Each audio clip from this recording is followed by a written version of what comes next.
It's the Growing for Market podcast. So Korean natural farming is I would say, a beyond organic way of making your own fertilizer. So, the way that we ferment our veggies in the kitchen, we kind of do a similar ferment for the garden. And I believe, again, I believe in the whole closed loop system. And a lot of the microbes that you find in the soil are the same microbes that you find in our gut.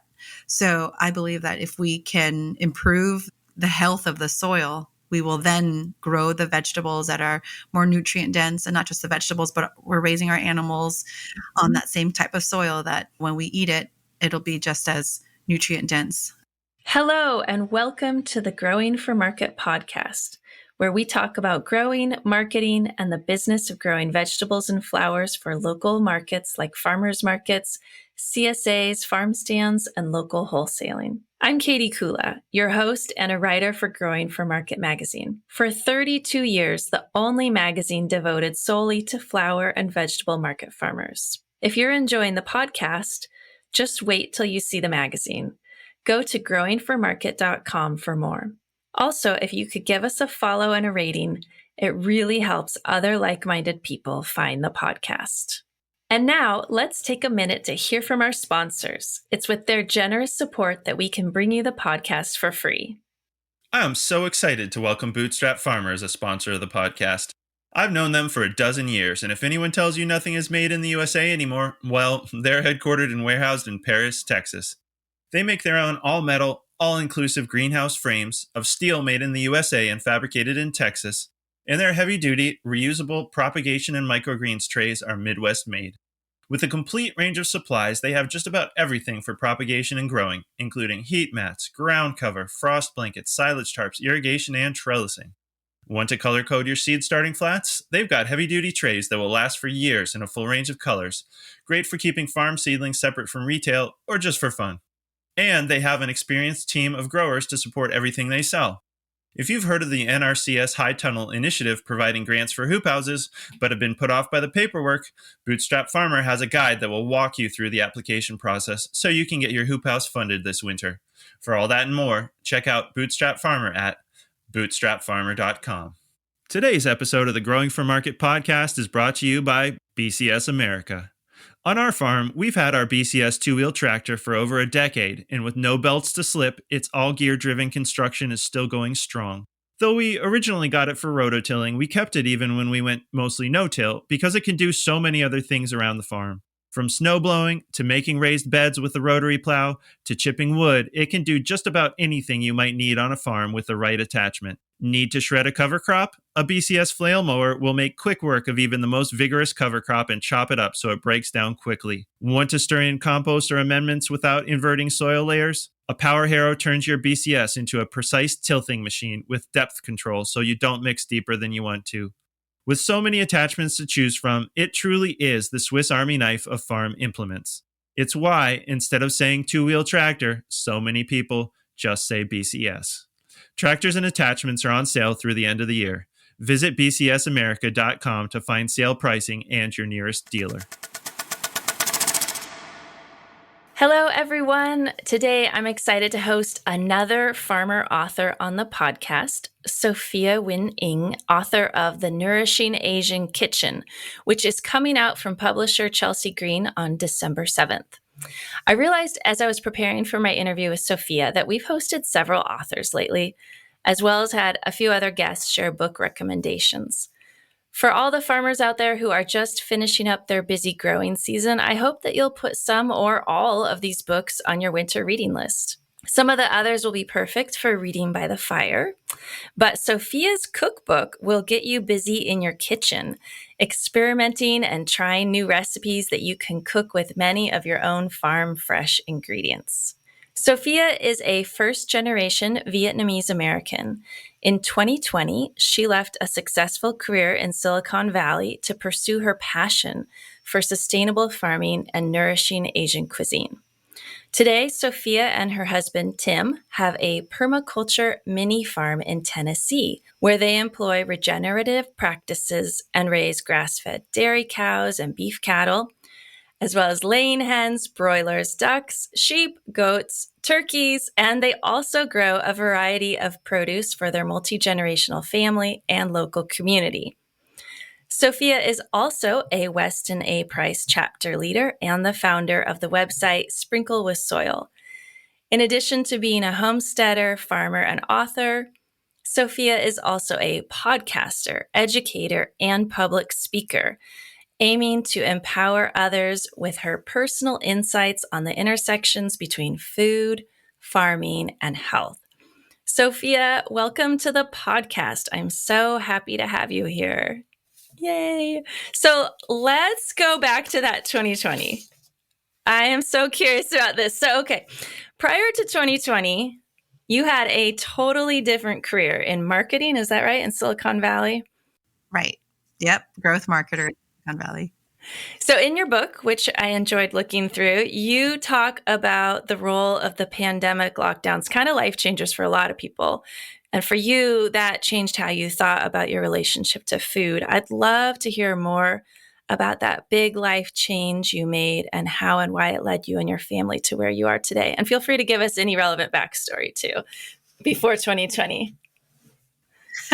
So it actually started 12 years ago, 2011, when my first daughter was born. That's when I really started questioning our relationship with food and eating organic, because all that before we've just home cooked our meals, but we didn't really look into how to home make a lot of it, such as Asian sauces and condiments and spices and things like that. That when I realized that a lot of our food is being sprayed, there's additives and preservatives and things like that we buy in the grocery store, we really had to start looking into that. So, but it wasn't until 2020 that really kind of opened our eyes to realizing that in California, all of the grocery stores shut down. We had lockdowns, and then not just lockdowns, we had curfews. Oh. And it happened in an instant. And because my parents are Vietnam refugees, they left Vietnam in 1975. I grew up with all these stories, and it scarred me as a little kid. And I would tell them, you know what, Mom and Dad, just stop. I don't want to hear about curfews and lockdowns and what happened. But when we heard it here for the first time, that's when I sat them down and I asked them, okay, wait, can you go back and tell me what exactly happened? It might not exactly happen the same way here, but I want to at least be prepared for what could happen. So that's when they opened it up. And I thought, okay, well, at the very least, the one thing we can control is growing our own food in our backyard. And we had a 1/4 acre in the Bay Area. Oh, wow. We had started growing back in 2018, 2019 already. I started our little garden back there. But then when 2020 happened, I said, we're going to need egg-laying hens for a source of protein. There were 7 of us in the house. We had a 3-bedroom, 1 bath. And I said, we're going to have to do this. So we drove up to Mill Valley, which is north of San Francisco, at 7:30 March at night, March 16, 2020, when we had the lockdowns. And I wasn't sure what was going to happen, but we got out. We found 3 egg-laying hens, and the woman that sold it to us for $300. Oh my goodness. Wow. And I knew I knew it. But I mean, that seems like a record for. I know.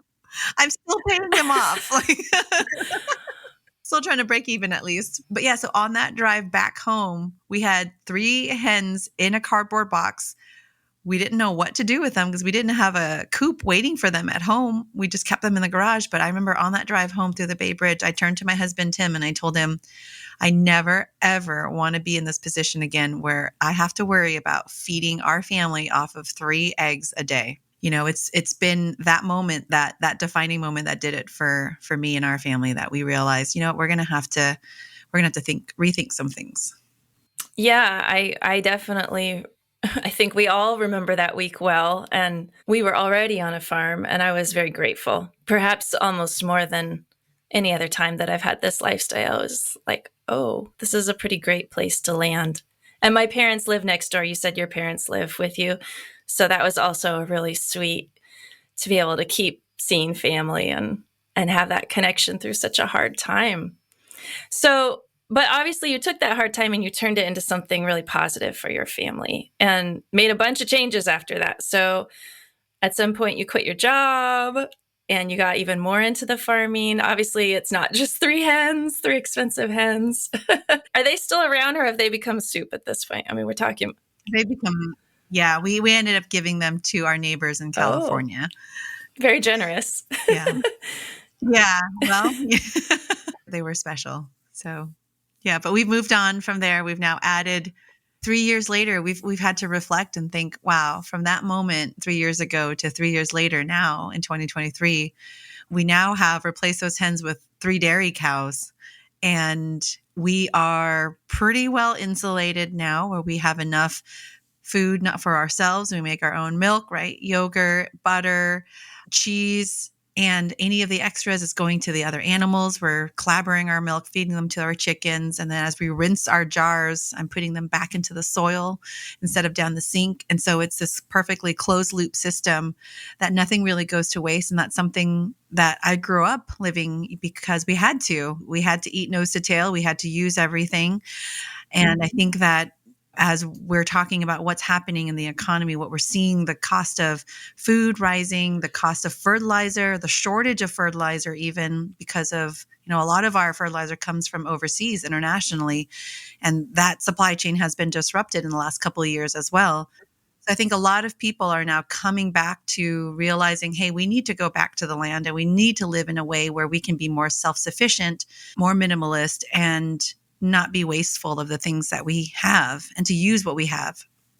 And you're on a different piece of land now. You're not still on that 1/4 acre. You're now in Tennessee. How long have you been there? And you can tell us a little bit more about that spot and what you're doing there. Obviously, you have a lot of animals now. Yeah. So right after the Bay Area, we found some land in Northern California. So we started farming there it was close to 6 acres. We had 2 ponds, and that's when we started bringing in ruminants. So we brought in our goats, our sheeps, and my husband brought in 100 duck for the ponds. That sounds loud. It was very loud, and we had like 3 geese to watch over the duck, and never again. That's why it's not on that list of animals that we're using. But so we stayed there for about a year. We learned a lot from Joel Salatin. We flew out there. We had an RV during the pandemic because, our parents live with us and we didn't want to just stay confined to our 3-bedroom, 1-bath. So we got a little bit tighter in an RV, but we were able to travel to different regenerative farms and organic farmers. And we got to visit, hear their stories, stay with them, commune with them, and see how they were doing it. So they were doing kind of the similar thing, but in different ways. And so we learned different strategies and things that my husband and I, at least I have ADD, so I can't stay on YouTube for all that long. And I like to interact with farmers. I mean, you get to ask questions and I like that environment better. But throughout that year, we learned a lot and we realized, actually, I do lending. My husband does real estate. And so in 2022, I knew that interest rates were going to rise and I didn't know how drastically or how fast they were going to rise. And so I told him, after dumping all of our savings into this property, I said, well, if we're ever going to think about moving, we should move now.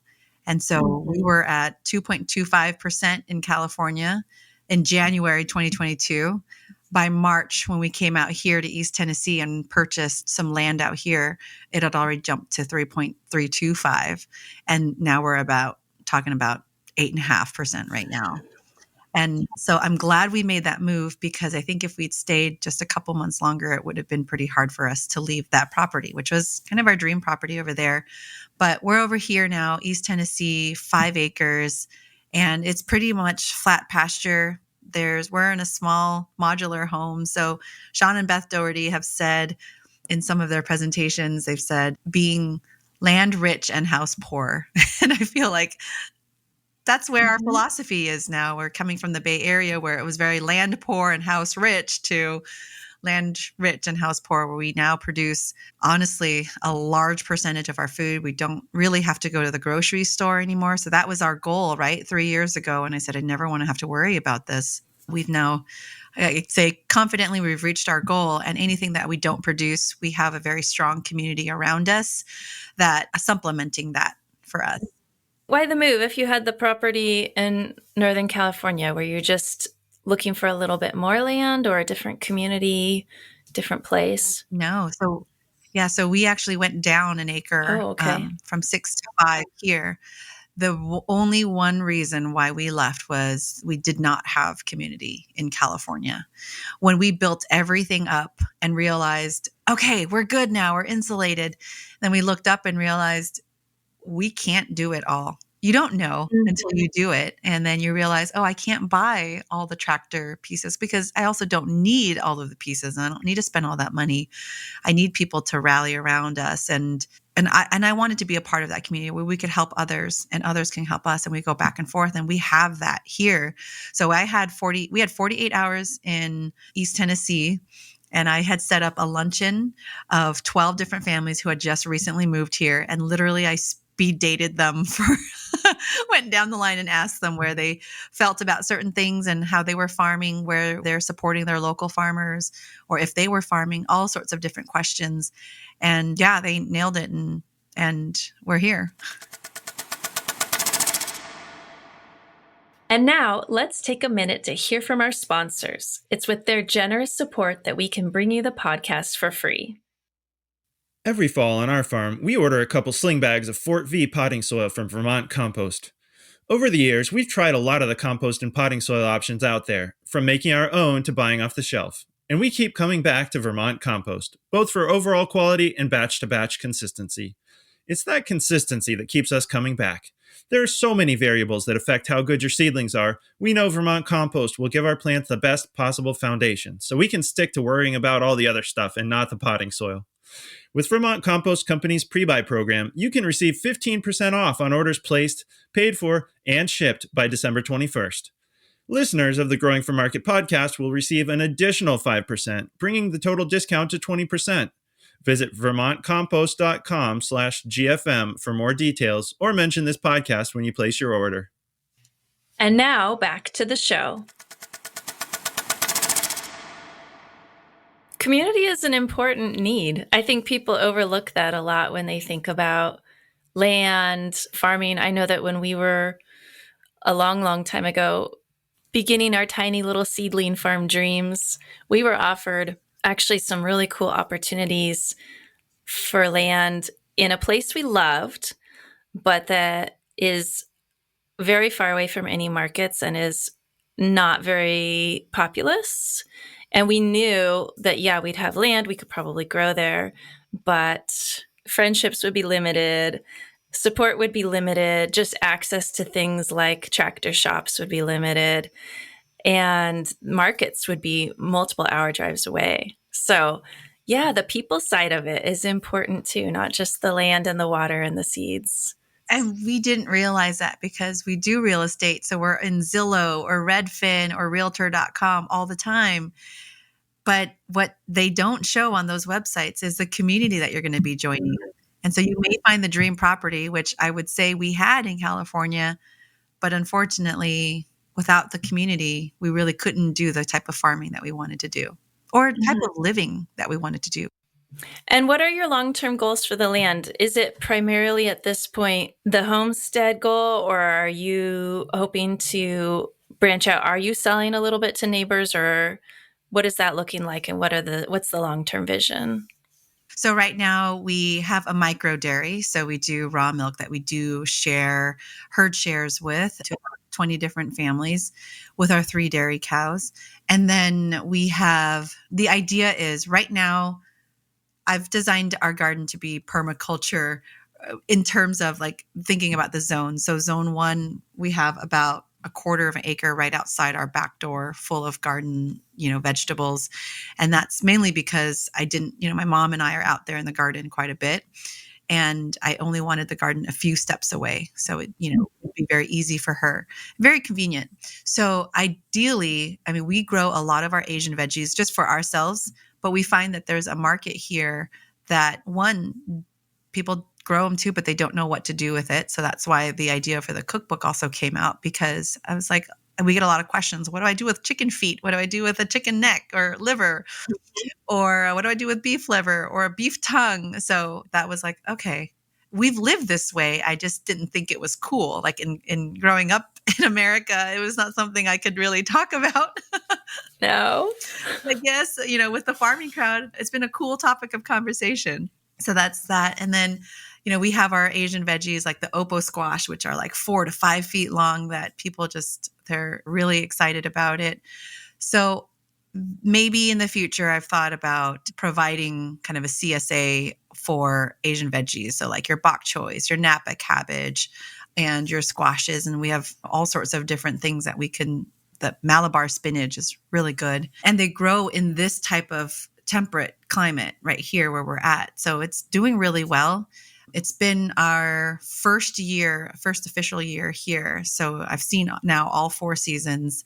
We've built the soil up and really added a lot of organic matter. And we also do a lot of Korean natural farming and Asian jadam farming, which is creating our own fertilizers, rebuilding the soil. So that's kind of where the last year has gone, and things are getting pretty good that I feel confidently maybe next year we'll start up a small CSA to provide, some veggies for the community.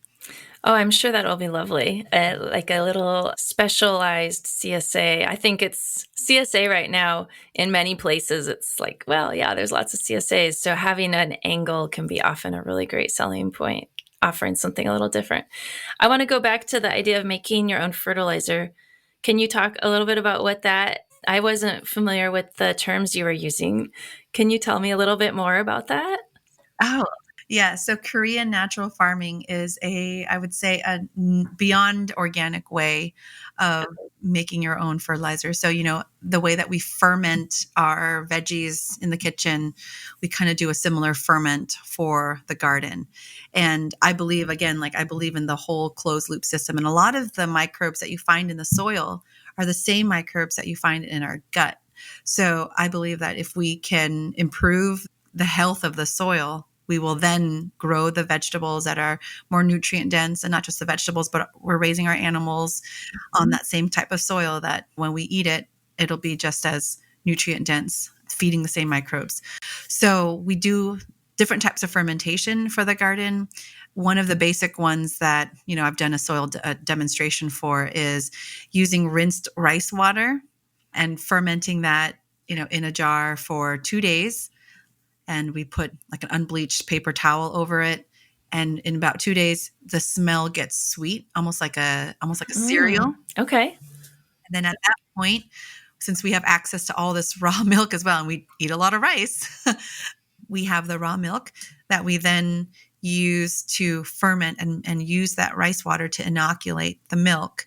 And after 3-4 days, you now have a layer of cheese curd. Actually, I have one. If you Oh, yeah, show me. The podcast audience won't get to see it, but I would like to see it. So we have this going, and it's called lactic acid bacteria right here. And we have it labeled. We started this on the 29th, and it's still in process Okay. because it's just been a couple of days. But what happens is this bottom area will then become that lactic acid bacteria that you can use for your garden as a foliar spray, and the soil as well as leaves. And then up here, after a couple of days, I don't know if you can see it, but it starts to turn into a cheese curd, which I can see which the you line of can color. scoop out, and it actually turns into a cheese curd. You can make a cheese dip from it. But that is incredible because you think about all the things that you're seeing in conventional farming today or industrialized agriculture where they're having to wear hazmat suits to spray our strawberries. It makes you question, should you really be eating those strawberries versus this is something you can still eat. You can still drink if you want. It's fermented, but this goes back to the soil. This goes back to our gut. And it's that whole closed loop system that is really fascinating that I feel like we're starting to go back to it. And this is a traditional way that the Koreans, our Vietnamese culture, the Asian culture has done ferments for thousands of years, mainly because it was the most economical and not having to have access to industrialized fertilizers or anything like NPK fertilizers. So we made our own. And I think now it's exciting. It's an exciting time because I think that everybody's starting to realize, hey, this might be a better way to farm. Mm-hmm. Well, and it seems especially accessible on the smaller scale, like what you're growing on, which I always find that really exciting to think about the innovations or evolutions of some of these older practices, how they can be reincorporated, especially when you have the higher touch farming, a family on smaller acreage who can put that time and energy into both the intellectual exercise, but also making it happen in a way that is just wouldn't even be possible, on hundreds and hundreds of acres. I think that's really where a lot of the cool stuff in farming is happening these days. It's exciting. I mean, it's part of what I love about my job with this podcast. I get to hear all these cool things people are doing. Yeah. Okay, so this is all awesome. I'm sure we're going to talk a lot more about your farm, but you have a book coming out, this beautiful cookbook. I got to see a PDF copy and really enjoyed looking through it. There's a lot about your family and your farm, as well as the recipes and food. So lots of people love to grow and cook food, especially farmers like yourself. What inspired you to take your passion and experience and take that huge extra step to really organize your thoughts about food and write a whole cookbook? How did that come to be? I mean, you touched on it a little bit earlier, but... Yeah, so it seems to have happened pretty quickly, right? But because I've been working on this book for the last year, but actually it started all 12 years ago. And my daughter was born. I started questioning things and I took it back to the kitchen with my mom. We had visited a friend who had a farm themselves, and we were in our early 20s and thought this was wild. But the wife there shared a yellow book, and it was called Nourishing Traditions. And she said, this book will change your life. And little did I know, 12 years later, it has changed my life and for the good. And it's changed our family and hopefully many other families. But that book was Nourishing Traditions by Sally Fallon Morell. But back then, I thought, flipping through a cookbook, you'd expect to see beautiful pictures. And so the cookbook has a few drawings in there and a few Oriental recipes. So when I tried to make some of those and made it for my parents to try, I was very excited. Like, oh, right, this is how we're going to go back to land. We're going to start to cook from scratch, like figure this out. One of the things that my mom said was, we're missing the umami flavor. They're used to eating certain things in certain ways that unfortunately also has MSG in it, which is a flavor enhancer. And it actually caused my mom to have heart palpitations and cause a lot of problems with atrial fibrillation. So as we started cleaning up the diet, I said, okay, Mom, well, let's start from this book and figure it out so that it tastes well for you and Dad. And for the last 12 years, it's been refining a lot of our Asian recipes, our traditional home-cooked meals, so that it could still meet the guidelines of Dr. Weston A. Price. So that's the beginning of it. But over the last 12 years, my history is I used to be a wedding photographer. So I love photography. I love arts. And the last 12 years, I love thrift shopping too. So I'd go to thrift shops and I would find, beautiful glassware, dishes, bowls, plates, sauces, sauce dishes. And I would buy them. And my husband, so over the last 12 years, it's been 6 cardboard boxes full of thrifted dishware. And he's had to make these moves from the Bay Area to our farm. And then we moved out here and it's moved cross country. And so my dad came out here and he wasn't doing well health-wise. He's got dementia. So I took some time off last September, this time last year, to take care of him. And my husband said, and I told him, can I take 3 months off and just take care of Dad? And then I'll hit the ground running again and start back at work in January 2023. And he said, why don't you take the next couple of months and do something with those cardboard boxes full of thrifted dishes, or just donate them, like just take them to Goodwill. And so I have a problem donating things. So I said, okay, I'm going to take this time and spend time with Mom and Dad and write down their stories and their recipes. So that's exactly what I did for the last year. And we started on that in September. I started drafting, and it was just supposed to be something small, just between Mom for my daughters. That's it. That's it. Mom's memory is starting to go as well. So I wanted to make sure I could still capture that for the girls. But somehow Chelsea Green had really thought the story would resonate with a lot of people. They heard our story, they loved it, and said, let's sign a book deal. So by November of last year, we signed a book deal. And then I had till February this year, just a couple of months, to write the manuscript. Yeah, it's been a whirlwind. Well, I mean, we're talking like 2022 to 2023 when you say last year to Correct. this. Yeah. Oh, And wow. typically I think it's like a 2-year process to write and publish a book. Yes. So, Yes. yeah, I had just a couple months to write it together, but I had the recipes. We just wanted to refine them and then get the stories and take the pictures. And, I did take mom and dad to visit Joel Salatin. So they got to meet him and they got to meet Sally Fallon as well. And all of the farmers that kind of farm the same way and believe the same things about our food. So they didn't think I was crazy because it was kind of a crazy move. And in our culture, you either become a doctor, a lawyer, an engineer. You don't quit everything and become a farmer. And so it started off as just a fun project. And throughout the year, it's just been a great time. It's been quite a bit of work. And unfortunately, 2 months ago, my dad just took a downturn with his health. And so now he's in a memory care unit. And I realized that this last year was the last year that I could have written this book because there's no way that I could be writing it now with the things that we have to take care of with my parents. And also, he's not here with us anymore. That it's actually been a very bittersweet ending to the cookbook. But I'm really excited that at least I have a documentary, something that I can hand off to the children and anybody else who wants to read kind of our story and the way our philosophy of living and eating and really believing that food is medicine. Mm-hmm. Yeah, your whole family is really a big part of the book. There's so many little anecdotes about your parents and your farm and your family. It's a lovely combination of interesting narrative things to read as well as seemingly great recipes. I really enjoyed it, even just to read. Thank you, Katie. So, just in case our audience isn't familiar, let's talk a little bit more about Sally Fallon and the Nourishing Traditions approach to eating.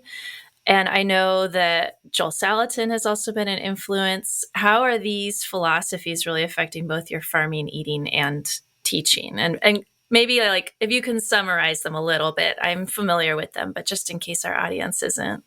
Perfect. I think that it goes hand in hand, both Sally Fallon's philosophy on living and eating, as well as Joel's on farming. So they have been our mentor or my mentors for the last several years, clearly through like their writing, but also hands-on training as well. So with Sally, especially during 2020, a lot of people were starting to go back and making sourdough, right? Sourdough bread was the thing. Yeah, sourdough has never been so hot as in 2020. Everybody's sharing sourdough starters and kombucha scobies. Like everyone's burping their kombucha and showing like videos to family and friends.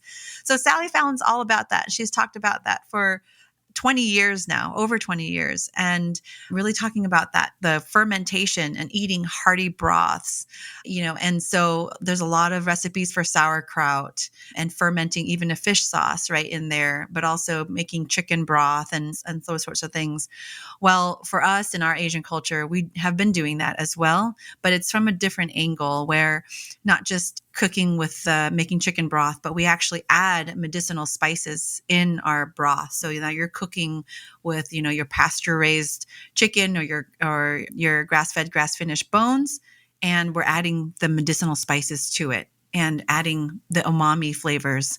And instead of talking about just sauerkraut, right? We talk about kimchi. We've done kimchi, and it's just adding another kick up there. And I believe in biodiversity. So the more that you can introduce into your gut, the more that you can introduce biodiversity into your garden, your farm, right? Even with the animals, like multi-species animals and all sorts of things that you build up your diversity in your gut or in the soil and the microbes and things like that actually make you more healthier. And Joel Salatin is a huge proponent on that natural farming, where he talks about rotational grazing and how do you grow the best grass, right? He's really a grass farmer. And if you think about that, how do you grow the best grass? Well, it starts with soil. There's thousands of seeds already naturally occurring in the soil. So if you can improve the health of the soil using animals, right? He runs the cattle through. 3 days later, he runs the chickens in a mobile tractor through, and the chickens will then scratch through the feces and dig out for the fly larva, right? And so therefore, spreading out that natural fertilizer and through that system. And so that was really fascinating for me. And honestly, I love low input things. I don't like having to buy more things to bring into the land. And the more that you can invest into the land using the things that you have in the land, you're actually really doing the best thing for the land and the soil.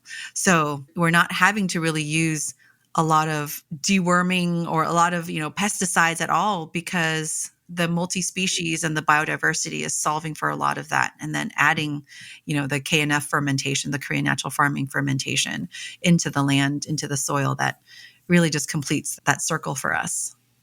Mm-hmm.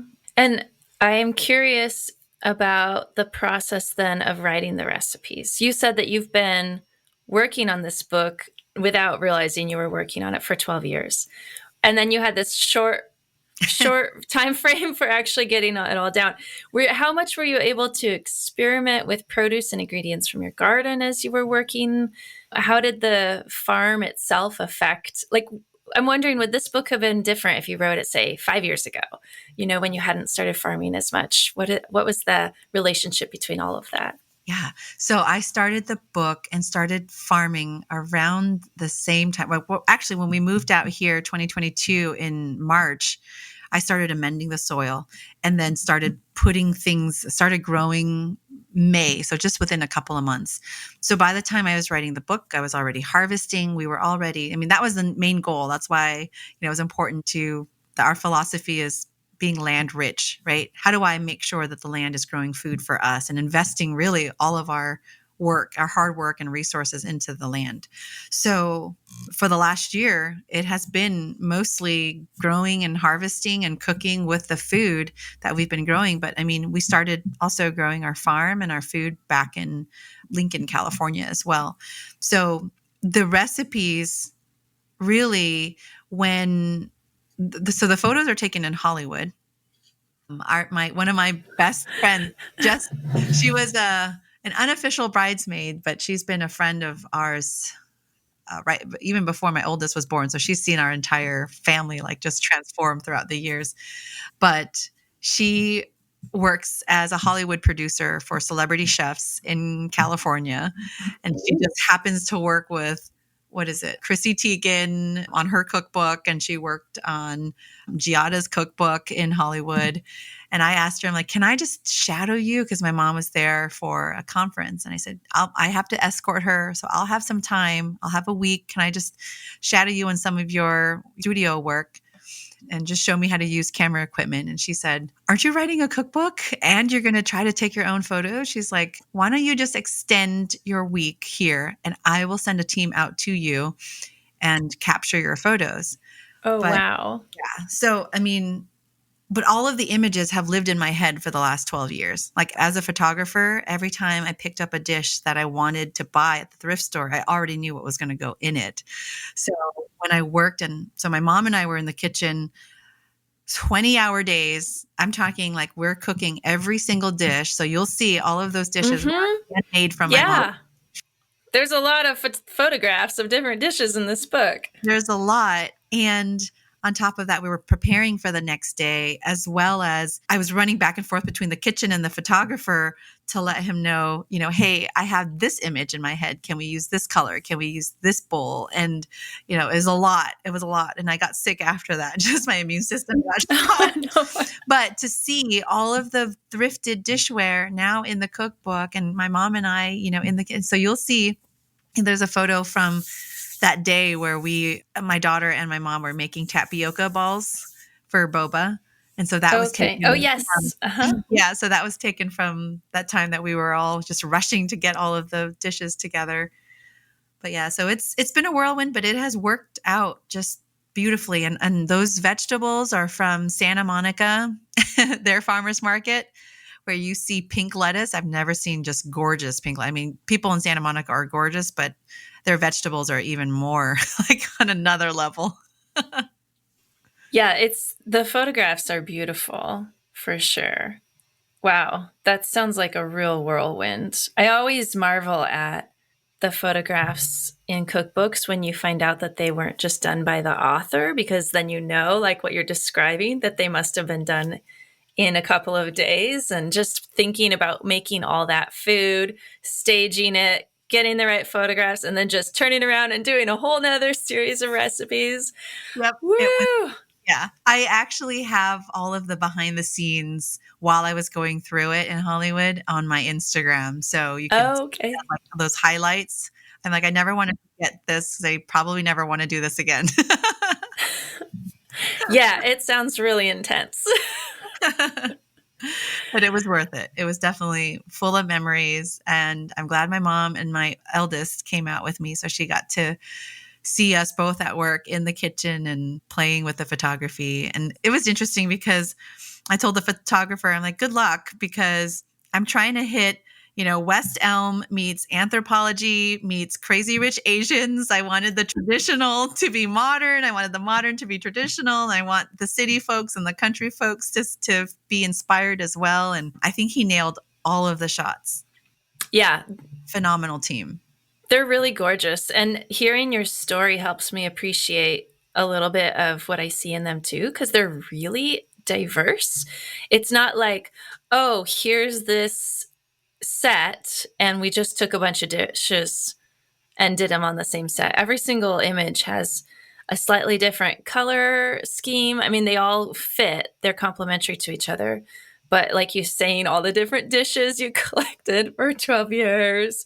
So they're bringing in different colors in that way. It's really well done. It's very, very professional and appealing. So that must have been so satisfying for you as somebody who loves food and loves all those ingredients so much, to see somebody honor them in that way and then get to see it live on in this book and go into people's homes. It's very exciting. It's very exciting. It's very exciting. And the team loved it.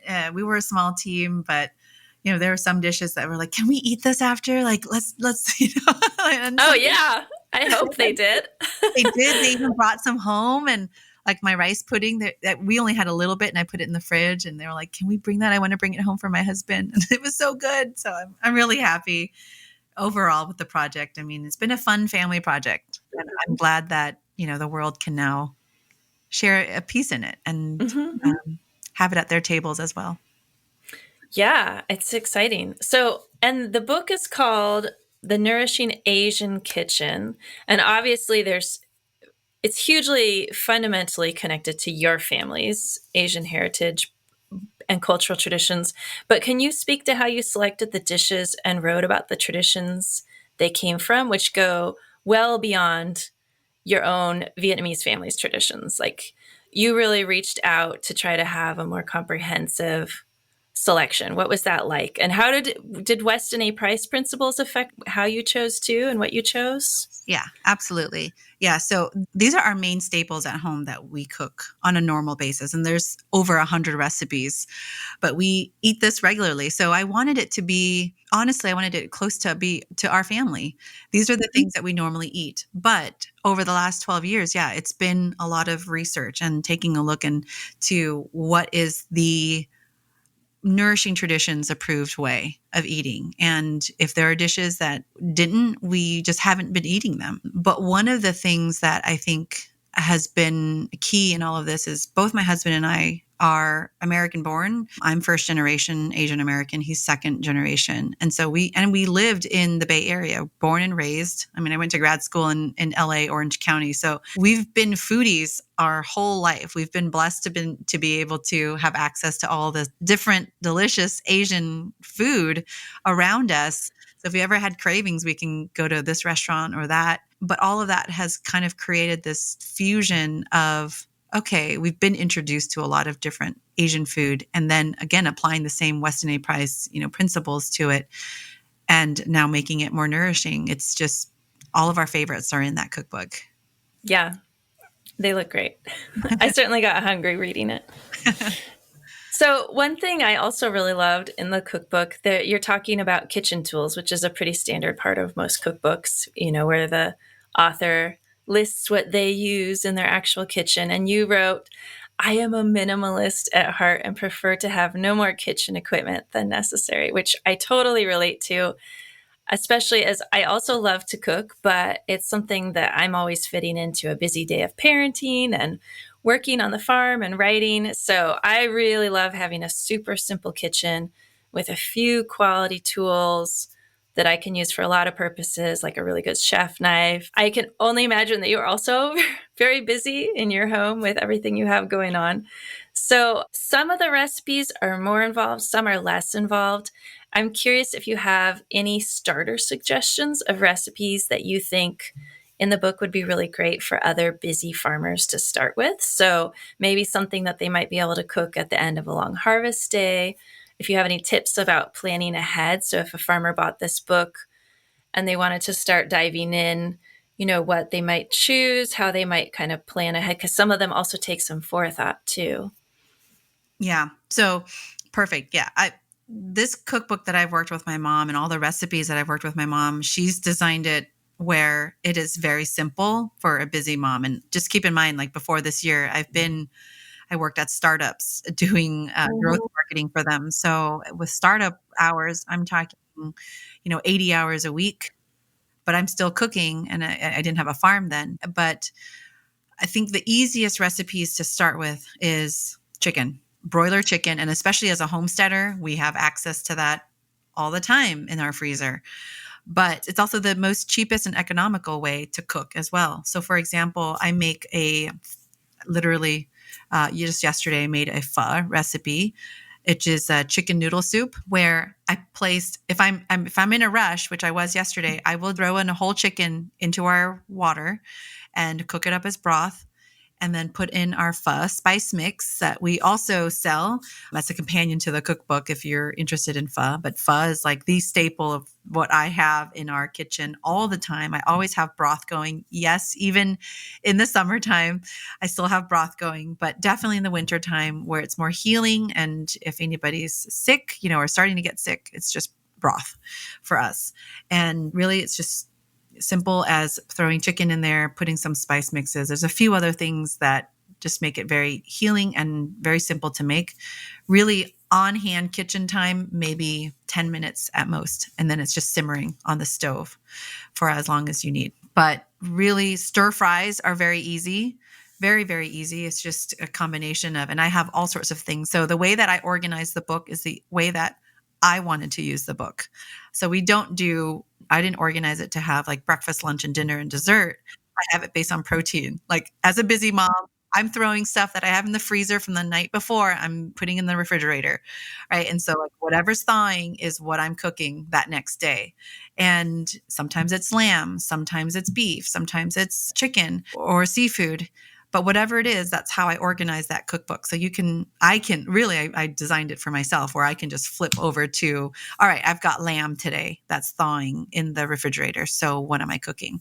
Right. And yeah, those are just the way that I organize it and just keep it really, really simple. It's delicious and nourishing. And you can buy these ingredients you can buy them online, or you can even buy them now Whole Foods is starting to sell, for example, a red boat fish sauce, which is one of the cleanest fish sauces available, but it's becoming very accessible even in rural communities like where we are. Yeah, with online shopping, that really opens up the door to different culinary experiences for people who are in rural areas.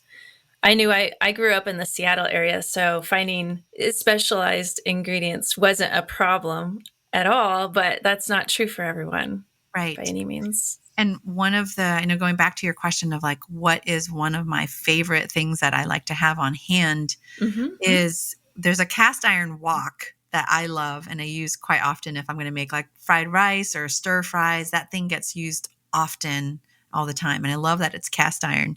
Other than that, like a huge stock pot. So I have a 12-quart stock pot that I use. And the spider ladles, the fish spatula is one of my favorites.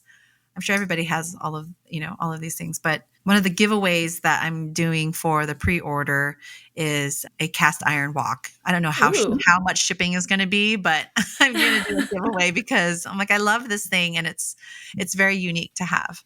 Where does one find a cast iron wok if they don't win the giveaway? I'm curious. So the lodge actually has. Oh, they do. Okay. Yeah, so your classic cast iron manufacturer. Yes, exactly. Okay. And they sell it in different sizes. They have it with a handle now. And so we live pretty close to a lodge factory Oh, in East Tennessee. So I'm like, maybe I should just, share this with people who don't have access to it. But this is what I love. I have it on our stove and it's so easy. awesome. I'm also hoping that if people are experimenting with your book this winter, then they're also inspired to think about their seed orders, maybe, and try a few new things that might be in the book. Many of the vegetable ingredients, just for people who know that are in the book, are probably already familiar staple crops. And you actually offer great alternatives. Like, this is what I would make it with the vegetable, but here are a few other items if you either can't buy this or don't have it growing. But if we're approaching seed buying season, people could buy some things to try that they don't already have. So I'm curious if there's any less common veggie items that you really love that you would recommend people add to their seed order list. And where do you buy seeds for your garden?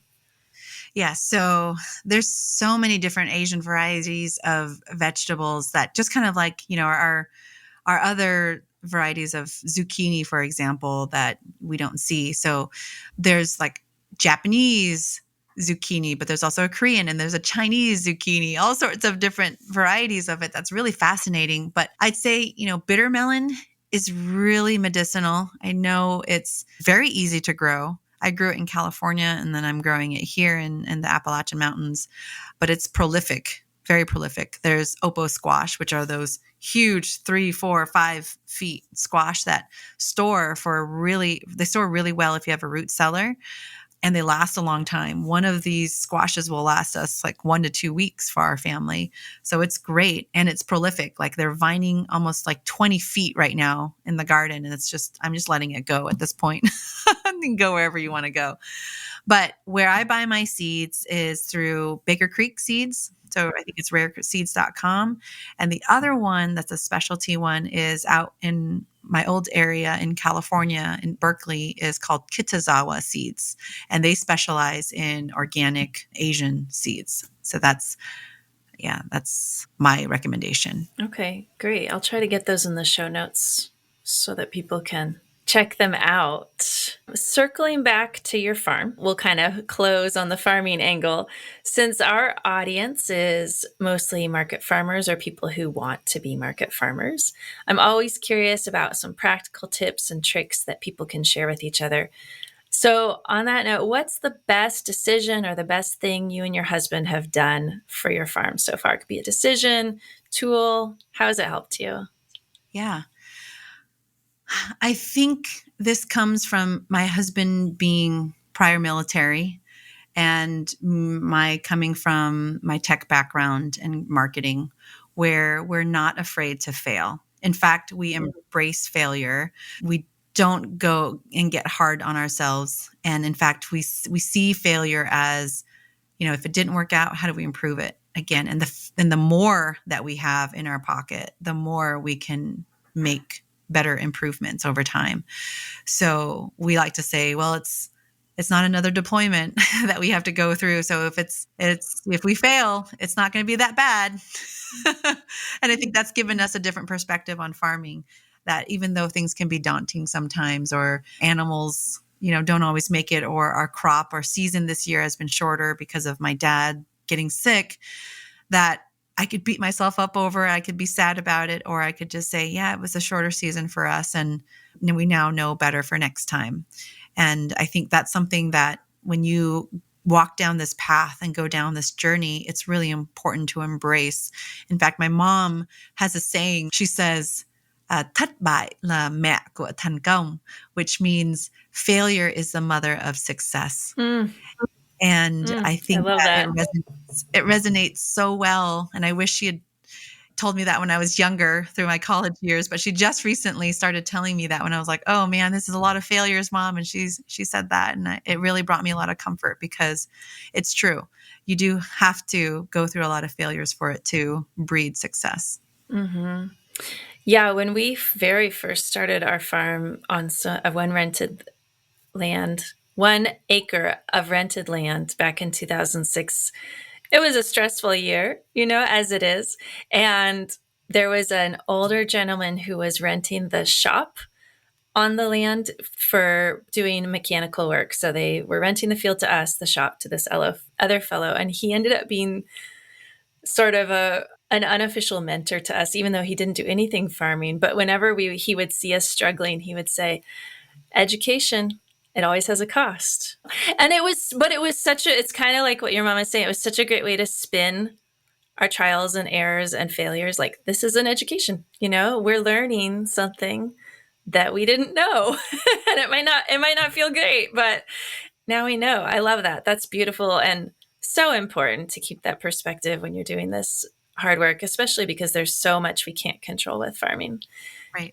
Exactly. Weather, like you're Water. saying, just human needs, human drama, just our own lives are also a lot out of our control. Is there anything else you would want to share with our audience about the book, your farm, anything?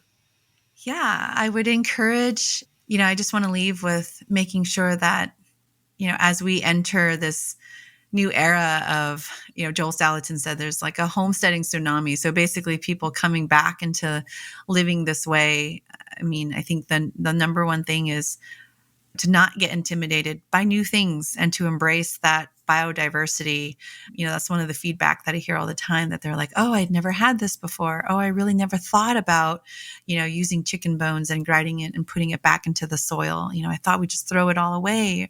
And so, just to be open to, these are things that we weren't taught either. I think that it's been lost over generations and generations, that maybe even our grandparents didn't quite know exactly how. But I think a lot of us are realizing and recognizing the need to go back to the land and kind of embrace our ancestral wisdom and really not be afraid of it. So yeah, I'd love to just encourage people to try that little bit, even if it starts in the kitchen. Yeah.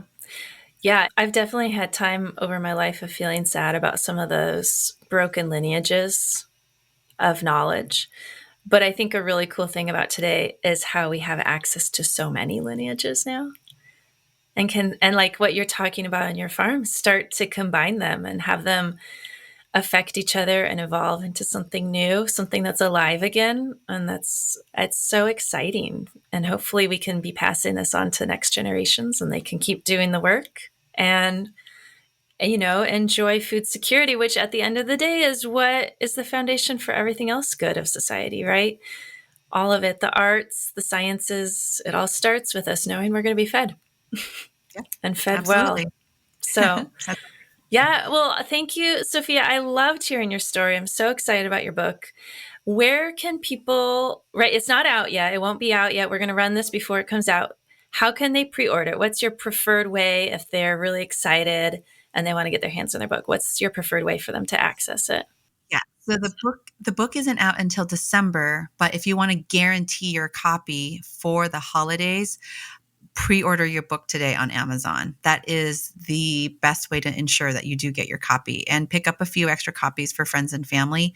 If you go on Amazon, just search up The Nourishing Asian Kitchen. It's a red book, and make sure you get your pre-orders in today.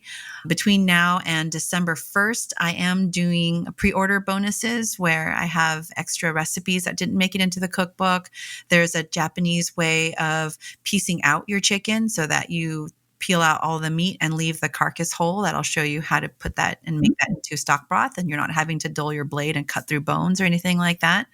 So that's another one. And then entering in that giveaway for that cast iron wok. And you can go and find that through Sprinkle with Soil, which is our website, sprinklewithsoil.com. You can also find us on Instagram at Sprinkle with Soil. We have a Substack, as well as our podcast, which is just a fun podcast to listen to. It's called Call to Farms.